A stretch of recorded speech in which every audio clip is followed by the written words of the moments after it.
Hi, how are you? Welcome to Pod Bless Texas. I'm Kendall Scudder here at the Pod Bless Texas World Headquarters in East Dallas. What a week!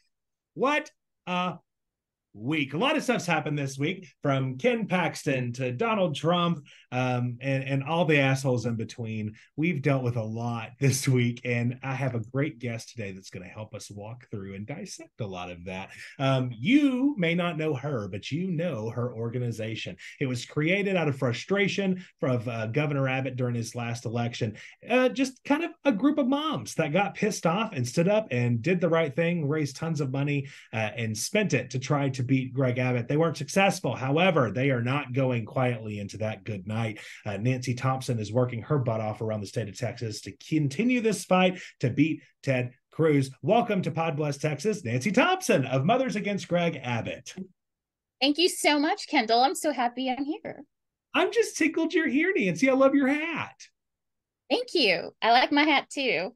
I use it to hide my gray hair because I haven't dyed my hair in a while. So I haven't started graying yet. I've kind of lucked out, but I'm at that age where my hair's starting to gray, and I'm getting like these gray Mitt Romney sideburn situations. Yeah. I don't know. I like your beard. I think you look adorable. Oh, well, great. Thanks. It's going to be graying pretty soon, so everybody kind of prep yourself for that. So Nancy, you kind of came out of obscurity. Like, as someone like me who's been doing politics for like 20 years, we didn't know Nancy Thompson 2-3 years ago. And now it feels like you're in every room we walk into. It feels like your organization is always the center of chatter. What's the story? Where'd you come from, Nancy? Well, I live here in Austin, Texas. I'm just a mom in Austin, Texas, and I've always been politically inclined. However, not necessarily the bravest person in the room. Not the not bravest person, but I'm not the kind of person who would like go out and start a political organization. And then next thing you know, I'm that person that went out and started a political organization just because I was so frustrated with the state of politics in Texas. I felt like I had to do something. So I went and I protested in front of the Capitol, and we started an organization. And next thing you know, we have an army of moms all over Texas. The way I found out about your organization was just there were signs all over my neighborhood. And like, it was so weird to me because it was like, I'm so involved and I don't know who these people are, but I see these people who usually don't have signs in their yard that have a bunch of Mothers Against Greg Abbott signs up. Yeah. I think people just want to meet their people. They want to feel like they are in a safe place. They want to, high five that person that's driving next to them that has the Mothers Against Greg Abbott bumper sticker. They want, I don't know, I need to come up with a secret hand signal that we all give each other and stuff when we're driving, because everybody loves the bumper stickers. Everybody loves the yard signs. And it has really helped galvanize families, women, men, grandparents. It's helped galvanize people across the entire state to fight for better politics for Texas families. Yeah. So whenever we say that Mothers Against Greg Abbott helped in the last cycle, what does that mean? We know you raised a bunch of money. I think a lot of people have seen your commercials, probably your billboards, right? Was that what all did the group do? We just, honestly, we did so much during the last cycle, so it's kind of hard to know where to start. But let's start here. We established over 40 chapters of Mothers Against Greg Abbott groups across the entire state of Texas. We produced 57 ads for the election cycle. It accumulated to over 30 million views. We sent out 71,582 postcards. Some of them were for please register to vote, and some of them were persuasion, please vote for Democrats. We texted 3.375 million Texans to get out the vote. That's a very specific note. Yeah, it was. Yeah, it was. We bought in bulk, so I know. Yeah, and then we also registered through texting. we were able to promote registration. Please go out and register to become a new voter. It resulted in 2,400 new registered voters. We put up 60 billboards all over Texas, which resulted into 49 million views across Texas on the freeways. How do they measure that? They measure it through a few times a year. They measure the traffic along certain strips of road, and then they average it out. So we get an average number of views. Yeah, I mean, billboards are just that really controversial topic, aren't they? Everybody's very polarized on billboards. Either they love them or they hate them. Yeah, I know. I remember the first time we met, you're like, I don't like billboards. And I'm like, really? Billboards are like, they're like our thing. It really kind of helped. It did so much for our group. I think it's so much for morale, for sure. I mean, I without a doubt would agree that it definitely makes Democrats driving down the road happy. But I just question sometimes if billboards move anyone. Like if billboards were that effective, wouldn't everyone in the country be pro-life? Yeah, I guess so. That's a good point. However, it makes people not feel alone. So it does something, I guess, like you said, for morale, galvanizing people. They want to know that somebody's out there fighting for them. And when we've been doing like a rural tour of Texas and driving around Texas and talking to rural communities, and every single rural community we talk to has talked about how, well, we're all going to buy a billboard because it means a lot to them to let other people know that there are Democrats living in those counties or in those towns. So it just does a lot for just galvanizing the local Democrats, honestly. They want to know someone's out there fighting for them. And there is something to be said. I mean, you can only get kicked in the teeth so many times. I mean, sometimes you need some morale boosters. I get that perspective. We don't have to agree on everything, but I mean, I know there's a lot of groups, especially in rural areas that have been trying to raise money and trying to make that billboard thing happen. It feels like it can be expensive, but that's exciting that I didn't realize that they were able to measure viewership of that way. That's interesting. Yeah. So we usually pick billboards with really good traffic areas that are going to get lots of views, views that are not obstructed, that sort of thing. So we're very picky about where we put up our billboards. But we've also been moving to a lot of digital billboards. So when you buy a digital billboard, you're able to put up 4 messages with 1 purchase, which is great. So you get 4 for the price of 1, which is awesome.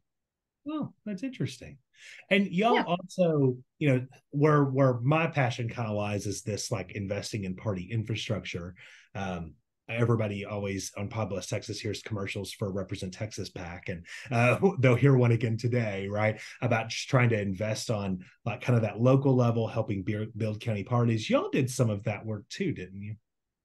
Yeah, absolutely. And we've been going around all over the state saying the first thing you should do is donate to your local party. Donate to your local party, donate to your local groups, try to support locally, and in hopes that we build that pipeline all the way up to the state level. So we have been doing a lot of that work and just really trying to get people to really galvanize as a community and really get to know one another and be the funnest group in town. That's what I'm trying to say. You don't want to be like the Trumpers are all like the hating group. They get together and just hate people. We need to be the funnest group in town that does really great things for our community, that gives back. And as I've been telling everybody, I've been doing this rural tour of Texas. I say, when we go out into our communities, we have to be intentional about how we go out, and we need to do WWWD, which is, what would Willie do? Willie Nelson. I mean, seriously. We go around and we smoke a lot of pot. Yeah. No, we go around and we look at our communities and we think about like, what can we do to help our local community, and do we have the resources to find solutions for that? And that is really a lot of what Willie Nelson does. He's now working on a fundraiser for Maui right now, to do something because he sees a need. So he's working on a fundraiser right now for Maui, but he did Farm Aid. He's just been really, really instrumental in doing like biofuel and things like that. So I just kind of thought, well, you know what? Can we get a better inspirational, leader for how to give back to the community other than Willie Nelson? Probably not. He's the best. So I always say, what would Willie do? Willie would do a lot of really good work. When I was raised in East Texas on this kind of outlaw country thing, right? The Willie Nelson, Chris Christopherson, Waylon Jennings, Johnny Cash highwayman situation. And, I think a lot of those people who we would prescribe as being big fans of them, we tend to think that they're big conservatives, but their message was really pretty hard on criminal justice reform and, trust in working people over institutions. And, I really think that, people have really misconstrued a lot of that perspective there. And I think you saw that with all four of them. I think before they died, they were all pretty vocal, active, progressive activists, Mm-hmm. Of Yeah, course. they all were. They all were. And I think we see a lot of that in the Richmond of North, the Richmond North of Richmond, like in that song by Oliver Anthony. I mean, okay, I have mixed feelings about it because Oliver Anthony did say both sides, which is like nails on a chalkboard to me. But the point is that, a lot of the folks that were affected by the highwaymen, right? The highwaymen, which is like Willie Nelson and Waylon Jennings. I think they used to call themselves the highwaymen. I don't know. I'm a little bit They older. had a little group called the Highway. They sang the song "The Highwaymen" and they called themselves Yeah, the yeah, were together. Yeah. yeah. When they were together, they called themselves the highwaymen. But I think that the whole entire thing of like that we are not taking care of the people that live in the heartland of America, and that a lot of our working class is not being taken care of. I mean, those messages ring true today as they did way back then. I grew up with a dad who was in a union for he worked in a textile factory, and he was a union guy, and we saw the textile factories leave the United States and go to other countries. And so when that happened, my father lost his job, and we definitely see a lot of effects of how we should do a better job of supporting unions, because the effects are that a lot of people in some of these jobs are not getting paid a living wage, and it's really starting to affect the entire economy when they don't get paid a living wage. So it's really important to support unions as much as possible if we can. Yeah, so I heard that Richmond North of Richmond song last week Yeah. when everybody else did 2 weeks ago, whenever it was. I'd seen it on a TikTok video and somebody was like listening to it, and I'd only heard the beginning of it, right? And when I heard the beginning of it, I was like, oh, I'm down with this, right? This is great. And I put it on my phone and I was like, this is great. And I get in my pickup and I go to play it and I get past the first verse and get into the second verse. And I'm like, oh, like it's wild how it shifts. And of course, there's been all this dialogue about it being a plant, right? That conservative media outlets have kind of drafted it and pushed it and stuff. But it's really frustrating to somebody like me because, when I heard it, I was like, yeah, I'm down for this. That kind of populist idea that working people are kind of getting the shaft and getting screwed over. But then the second verse does what frustrates me the most. And it's when they misdirect that anger at poor people, right? Stop blaming working folks for the problems that we have when they're just as powerless as you and I are, right? Like you can't, like we are all in this as working people together. And so when you start blaming folks on welfare or people who, it digresses the movement. And I think, Yeah. Oliver really missed the mark there. Yeah. There was, okay, I'm going to tell you how I felt about it. I was not that thrilled with the song to begin with, even though I was looking at it from sort of like the pain point of view. I can understand the pain behind the song and that sort of thing. And the entire time I was thinking, next week, Oliver's going to come out and he's going to be the next JD Vance, because I could just see it coming a mile away. I felt like it. It's just giving me all kinds of JD Vance vibes, because I really loved the Hillbilly LG book. I loved it. I thought it was fantastic. I thought it was insightful.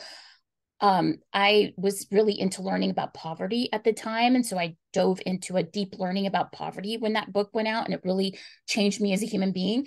And so, but when JD Vance kind of came out as a Republican, I was like, I hate you now. You're the devil. I used to like you. I do not like you anymore. You're a horrible person. You're a total Trumper, and I just do not like you. And I cannot believe he's in elected office. It still shocks me. So this part of me, like, I was sort of, when the song came out a couple weeks ago, I was thinking, gosh, I'm getting some JD Vance vibes.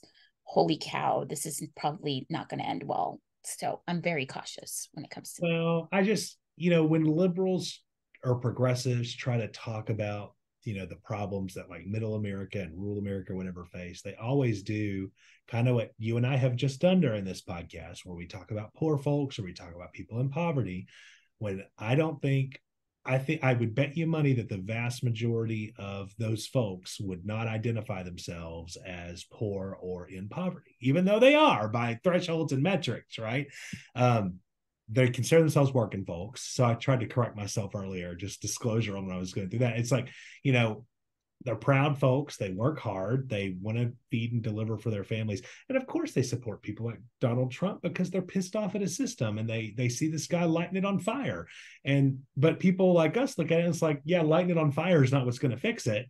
We can fix it like in a real way that's going to actually be helpful. But, if the system doesn't work for you, you try to burn it down. That's what they're doing. Yeah. Yeah, absolutely. And that's the kind of the scary part, because the truth is always somewhere in the middle.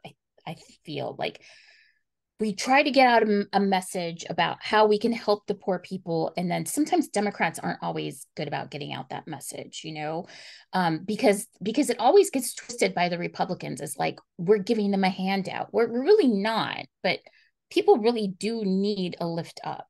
They do, and people who are very wealthy need to pay more taxes. I mean, that's just the bottom line.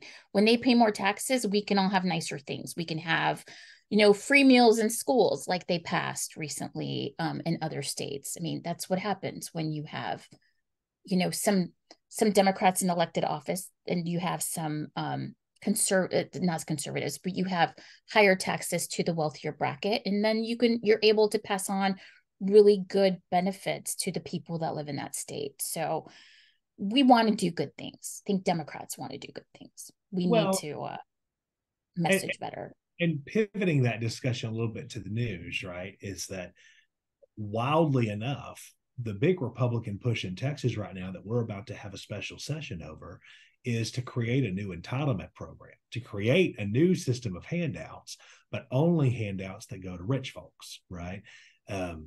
The school voucher special session is expected to be called in October, in which case Abbott is expected to put solely push for voucher programs on the agenda.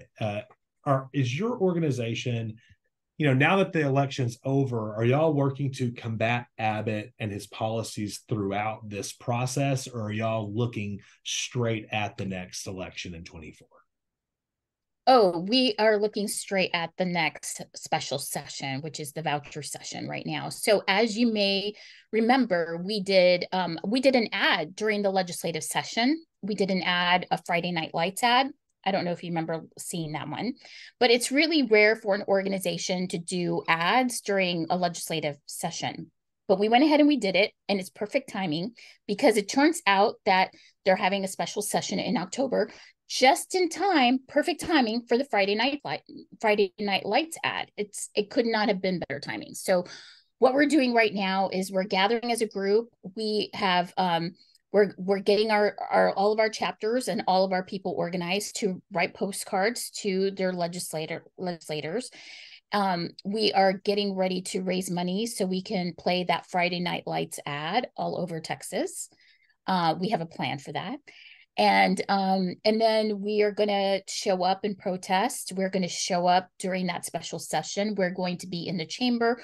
We're going to, be in the offices. We're going to be advocating for no vouchers. So we plan on being everywhere during this special session in October.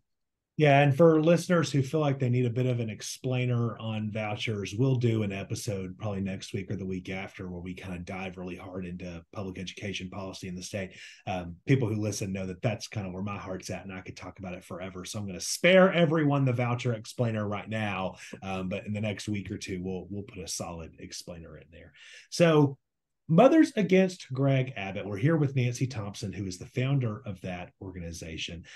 We are going to be right back. We're going to take a really quick break to hear from our sponsor. And when we come back, we're going to continue talking with Nancy. We're going to talk about prisoner number 10. I didn't write the number in front of me, but the formerly referred to as president, now referred to as prisoner, Donald Trump. We'll talk about the Paxton impeachment and some more things that are happening in the news. So stick around. We will be right back. Pod Bless Texas is brought to you by Represent Texas PAC. Represent Texas PAC is an organization that is fighting to raise money and help elect Democrats in tough areas around the state, places where you don't typically see money invested, and in areas where it desperately needs it. If you go to www.representtexaspac.org, you can find opportunities to donate and help that organization. It's the official PAC of Pod Bless Texas. So if you want to help our guests and you want to help folks around the state that are doing the work, go to www.representtexaspac.org and help make a contribution to keep that PAC floating and to help folks on the ground doing the hard work. Let's fight like hell. Representtexaspac.org. Welcome back to Pod Bless Texas. I'm Kendall Scudder here with Nancy Thompson, the founder of Mothers Against Greg Abbott. Are you changing your name, Nancy, now that Abbott has won re-election in 22, or are we staying Mothers Against Greg Abbott through, I guess, 2026? Yeah, well, you know what? It's complicated, but yes, we are actually moving towards a new branding and more moving towards a new name. So we are now Mothers for Democracy. We recently, we will be Mothers Against Greg Abbott General PAC in Texas through the end of this year. And then we actually are now a 501c3 named Mothers for Democracy Institute. We are a 501c4 named Mothers for Democracy. And we are a federal hybrid PAC called Mothers for Democracy Action PAC, in which we plan on lifting and supporting in the congressional elections against Ted Cruz. That's some scoop, Nancy. I didn't know that that was actually happening. I was just throwing that out as a joke question. That's a big deal. So that's a lot of work having to do that rebrand, especially as an organization that's been working to, kind of get created out of thin air and created quite the name item. Yeah, I know our name identity is really strong as Mothers Against Greg Abbott. However, we have been transitioning for a few months now to Mothers for Democracy. We changed it in some of our handles, and we're moving into the full-on transition, and probably in a couple weeks. It's slowly happening. Yeah. Well, that's great. I do like when our universe does not revolve around Greg Abbott. So yeah, absolutely. Also, who knows? I mean, maybe one day he'll end up in jail too, like our former president, who was arrested this week in Fulton County, Georgia. Currently, my favorite county in Georgia. Nancy, what were your takeaways on Donald Trump's arrest this week? I mean, was there enough popcorn? Seriously? I don't think so. I don't think there was enough popcorn. I mean, it was definitely a great day for tequila and popcorn. A great day for tequila and popcorn, a terrible day for the Republic, in my opinion. I mean, that was it's just devastating that I was telling Carly this, when I was seeing all the newspapers around the globe come out. It's just so embarrassing. But I guess it shows that the justice system's working, right? I hope so, because a year or so ago, I would have never had thought that this would have happened. It seemed like it was taking forever for somebody to do something to arrest him for causing that insurrection. It just seemed like to be taking such a long time. So I'm glad that things are finally coming into fruition and that he is being indicted all over the place. And I'm glad that this is coming to a head, because I think that politics in this country right now, with the way that things are going with the whole MAGA crowd and their relationship and their flirtation with fascism is very scary. So I mean, right now, I think we're really fighting for democracy across this country and just doing the best we can to save democracy. So I would like to see more slapdowns of Donald Trump and the MAGA crowd. Well, and in the morning of Monday, August 28th, it was released that his trial date will actually be on March 4th, 2024, the day before the Texas Republican primary. I mean, it's hard to even play politics with that a little bit, because I mean, I was thinking about it as soon as I saw that. I was like, how do I even play punditry and try to guess what's going to happen? I mean, this is like beyond unprecedented. Like, what happens if the guy has been winning every state and then ends up going to jail? Is he allowed to run for president from a jail cell? Is he going to be in a jail cell? I'm sure presidents don't go to jail. He'll be in house arrest or something. But like, I don't know. I mean, does anybody have any knowledge of that? Have you heard any rumblings about politically what that means? I don't think anyone really knows what it really means. I mean, this has never been done before, so I don't really think that we know what it means. But what I do think is, I think we have several months ahead of ourselves where the Republican Party is looking for a solution, for a leader, for a road somewhere, because right now they're on the losing road, and we all know that. There's no way that they could win the presidency with Donald Trump as the candidate. Well, I get nervous when anyone says that, because that's what they said in 2016, and I just, I've gotten to a point where I can never say never. Yeah. I mean, 2016 was pretty scary. I remember when he got the nomination, my husband yelled, "Well, that's it. He's going to be president." And I went and I threw up. I was so upset. I was so upset by the entire thing. However, we know what a Donald Trump presidency looks like now. And because we have that knowledge, I mean, we know what it looks like. So we know we need to fight twice as hard. This cannot happen again. Because, him, I mean, if he won the presidency, he's going to seek revenge on every single person that indicted him or went after him. And we will basically be a country in a full-on spiral towards fascism if he wins. Yeah, let me tell you, as the finance chairman for the Texas Democratic Party, I am very worried about that. I mean, it's the largest Republican state. If they start playing those games where they're getting revenge and taking things out on people, I don't know. It's really scary for people who have kind of been in the fight for a while, just to think of what they're going to do to us and our friends. And we can't let that happen. But it also, in last week, there was a debate that Donald Trump was notably not in attendance, and it was for the Republican nomination.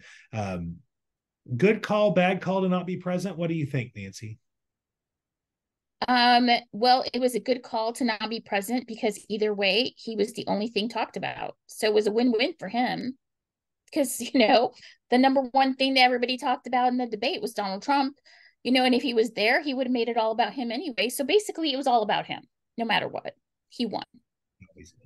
I kind of disagree with you. I think that I kind of feel like it was a mistake to not be there, because that's kind of where he shines with the Republican base, right? Is where he's name calling and sitting next to them and putting them in their place and shooting people down. It makes you wonder if maybe he's losing it a little bit and they just didn't think he could do it. I also heard another theory that the reason he didn't show up is because he was going to have to ask the judge for permission to be able to be on the stage and be that close to Mike Pence, because Mike Pence is the number one witness against it. Okay, yeah, that's interesting. And I'm also seeing another trend of Republicans not wanting to do debates anymore in general. So I think that when we put them on a debate stage, they don't look as good as they would if they weren't on that stage. So I think that Republicans across the country are choosing not to do debates anymore, just as a way to make themselves have a much wider appeal, because when they are on the stage, their popularity sometimes tends to go down. So well, yeah, I mean, it's a general rule of thumb that if you're in the lead, especially by a large margin, you just don't do debates, because you have nothing to gain and everything to lose. And that's maybe what he's doing, but he's always broken from that traditional mindset. I personally, watching it, I, of course, would never vote for her, and I'm not saying anyone should vote for her, but I'm just saying, like, I was most impressed by Nikki Haley, I think, who really seemed to have kind of a grasp on it. But that's probably the problem, is that the only people who would be impressed by her having policy points or whatever are Democrats, and she's never going to get through a primary. She's never going to get through a primary. And then poor girl, she had to put her t-shirts on sale more than 50% off the next day. Oh. Yeah, that was bad. You know what I mean? That was bad.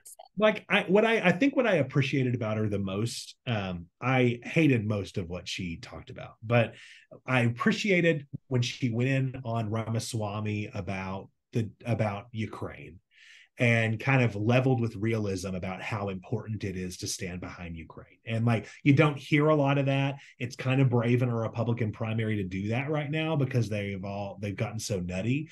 But I mean, she's 100% correct about standing up to Putin and defending Ukraine.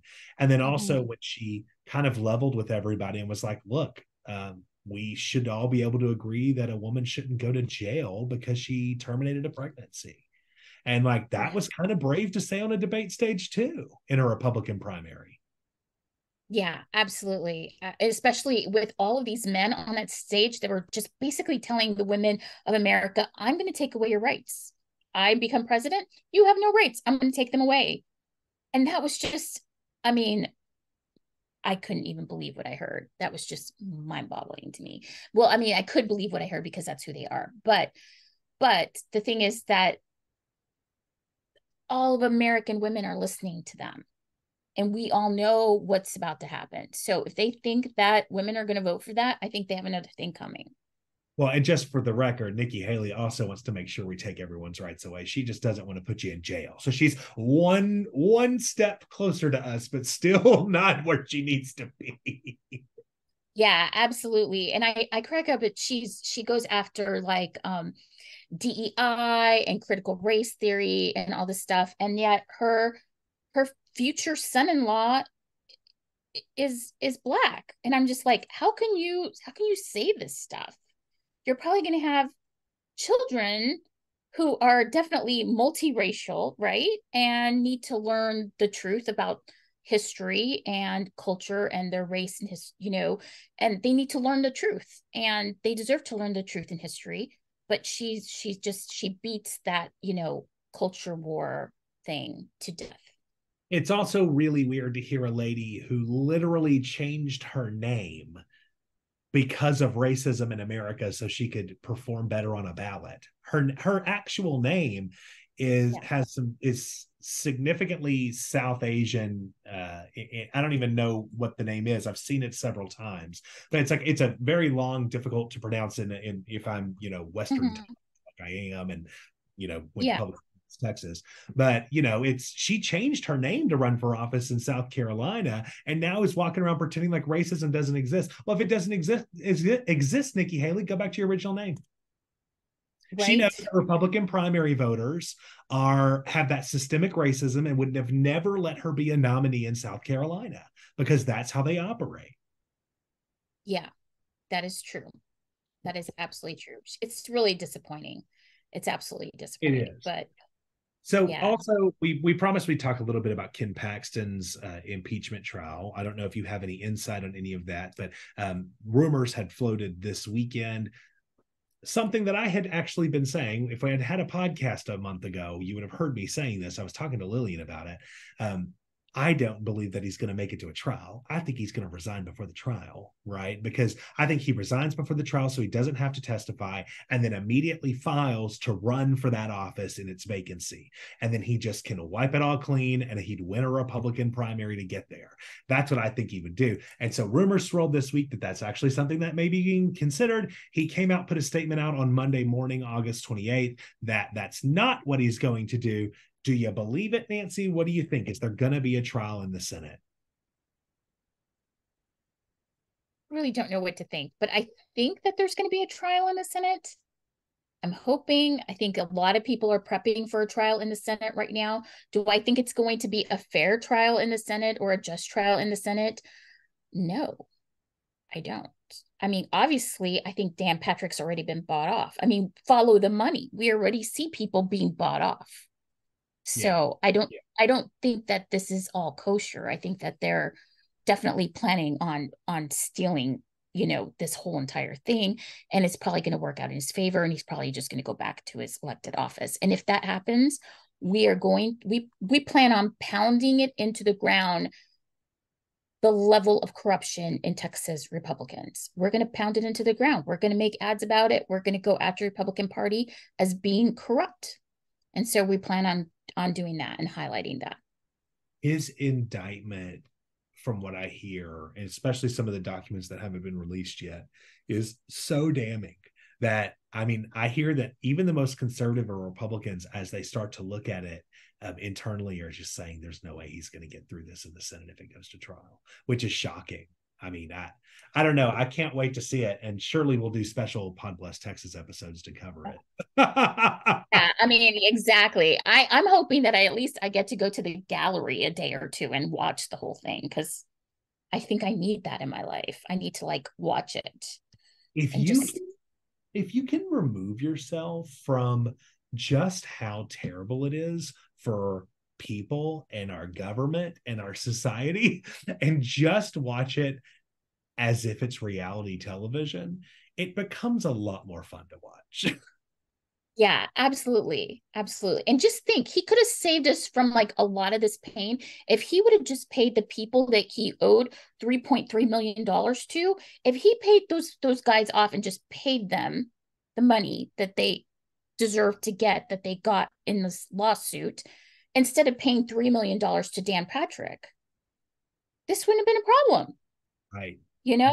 But now he has, because he requested for those funds. For people who may not have followed it, he requested for those funds for the whistleblowers to be covered by the Texas taxpayer instead of paying for it himself. That's actually a really good point. Yeah, I mean, I don't know. He dug his own ditch. So I'm hoping that he gets. I just hope he has his day. I hope he has his day, and I hope I'm there to watch it. Every dog will have their day, and hopefully that will extend to Ken Paxton, because he's a strong. I hate to talk about dogs like that. I actually love dogs. He's not a dog. What's an animal we don't like, Nancy? I'm not sure. What is an animal? I don't know. I don't like snake. He is a snake. He's a snake. He's definitely a snake. I'm not a snake. Sure.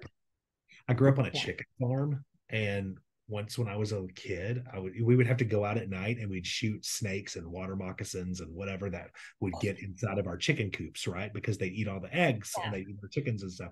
So one day I went into the chicken coop and I shot a water moccasin in the face, and it chased me, Nancy. It in the face chased me, and since that day as a kid, I don't fuck with snakes. I'm not playing with snakes. I don't want to have anything to do with them. I don't like them. They're Satan. They can go off. I'm not here for it. I know people. Oh my God, that is so funny. Yeah. They don't die. They cut their heads off and they still don't die. Ken Paxton is a snake. He's definitely a snake. He's really awful. Yeah. Well, go ahead. No, I was gonna say, well, we put out, our mom's report card this last week. We did a report card where we did a scorecard of all of the electeds in the Texas Senate and the House of Representatives. And when it came to Angela Paxton, we have a little bottom part that we put remarks. We couldn't think of anything nice to say, so we just put Angela Paxton is still driving the getaway car for her husband, and that was it. The Tammy Wynette of Texas politics. Oh my God, it's so bad. It's just so bad. I mean, sometimes I feel sorry for her. Sometimes I'm in pain. And sometimes I'm like, you get what you get. This is what you did. You were part of this. So it's actually probably not nice to compare to Tammy Wynette, because Tammy Wynette was quite a victim. She's a good person. Angela Paxton had an opportunity to be an icon. She could have packed her man shit up and put it on the front yawn and been like, absolutely not. And still been this conservative woman in the Senate who doesn't take no shit. And that would have been, much more admirable than what she's doing right now. Well, if she did that, she probably could have run for governor. If she would have packed up his stuff, thrown it out the window, and been like, go away, get the heck out of here, Ken, see you later. And she probably, if she got it on video, she probably would have been like, woohoo, Angela for governor. But yeah, No. It reminds me of Mark Sanford. Do you remember Governor Sanford in South Carolina that like went missing because he was hiking the Appalachian Trail, but he was really with his Argentinian mistress? And when he came back, Yes. his wife put all of his shit on the front yard of the governor's mansion. Yes. Yeah.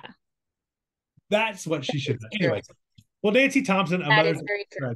I appreciate you taking time out of your day to come and join us here on Pod Bless Texas. Welcome to the Pod Bless family. Thank you so much. I love your show. Well, thanks. Hopefully we can get back into a studio soon. I'm in the process of trying to find sponsors and make that happen. It's just a little expensive. But here's the thing, Nancy, you don't get to go yet because before you leave, you have to play everyone's favorite segment. It's called Obsessed. Yay! What am I obsessed with? Obsessed, where each of us will talk about one news story from the week, whether it's politics or it wasn't, that we've been completely obsessed with. And we have to start with you, Nancy Thompson. Nancy Thompson, what's something this week you've been completely obsessed with? What the heck is going on in Houston ISD? I'm completely obsessed with it. Holy cow, every single day. Why are they, I mean, the largest ISD in like the state of Texas, and they're closing down libraries. And that just pisses me off. Oh, can I cuss? I don't even know. Anyway, it makes I have done it. You can do it. It's fine. Okay, great. Well, it pisses me off that they're closing down these libraries for the people that need it the most. And I don't understand anything, but this is run by the state. So the state is behind closing down these libraries and opening up detention centers. And it just makes me so angry for the people in Houston. I'm so angry. I cannot stop reading about it. Today's their first day of school. So shout out to Houston ISD. I love you all. Hang in there. Stay tough. Send me all the scoop because I am mad and we're going to fight back. I just cannot take it anymore. I'm so pissed off. So Marath is the commissioner of education in Texas at TEA, Texas Education Agency.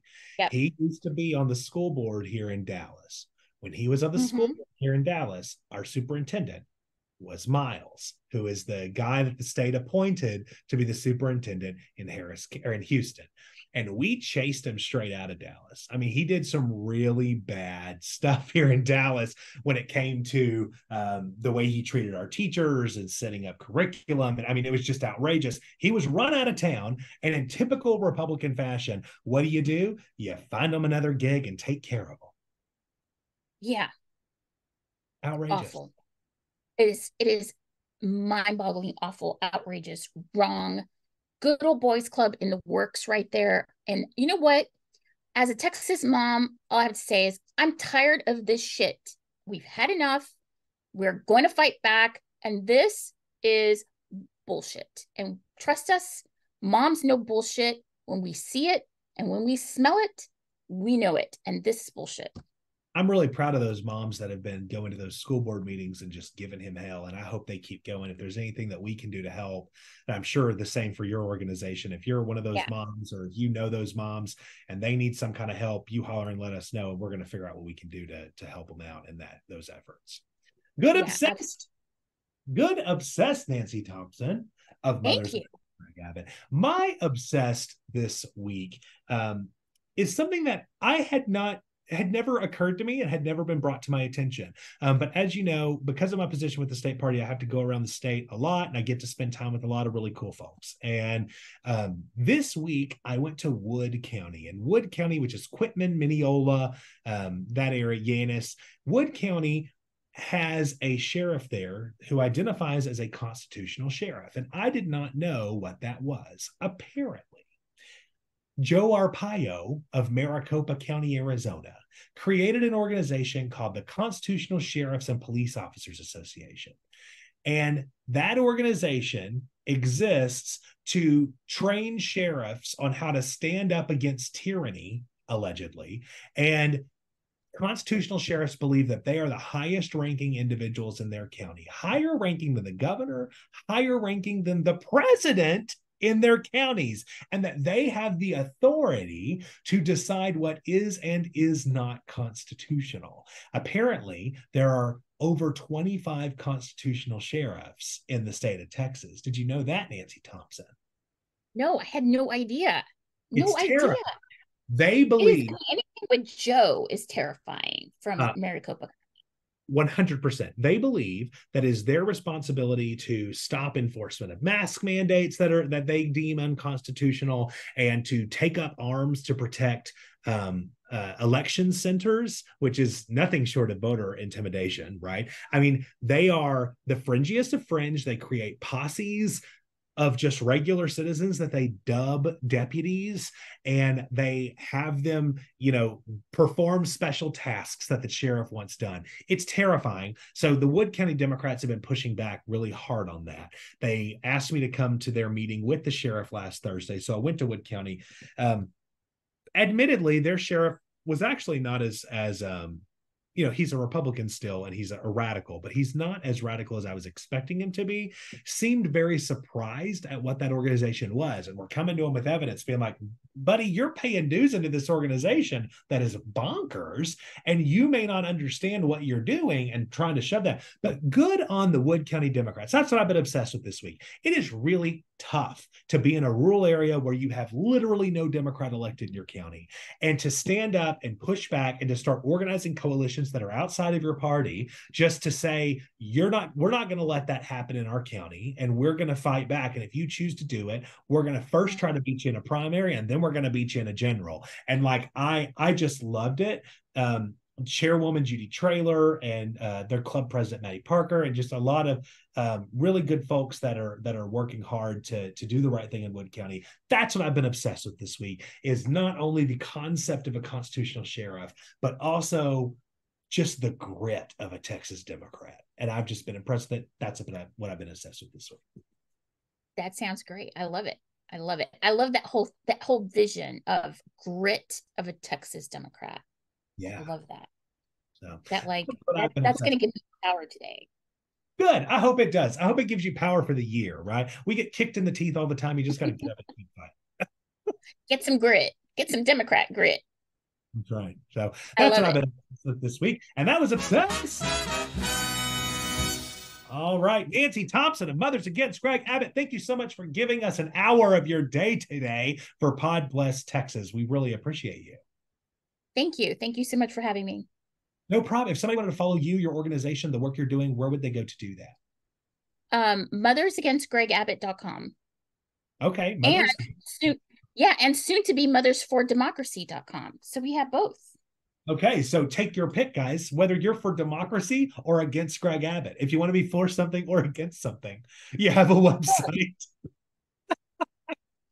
Got you covered. I love that. And if people wanted to follow us, you can follow us on all your social media networks at Pod Bless Texas, including YouTube. I'm trying to get that thing going. So go to YouTube and hit subscribe, because that'd be helpful. You can follow me if you want to on all the social medias at Kendall Scudder. Any closing thoughts, Nancy, before we wrap up? Nope. Have a great day. Okay, so on behalf of myself, Nancy Thompson, the entire Pod Bless Texas team, y'all have a blessed week. We'll see y'all next week.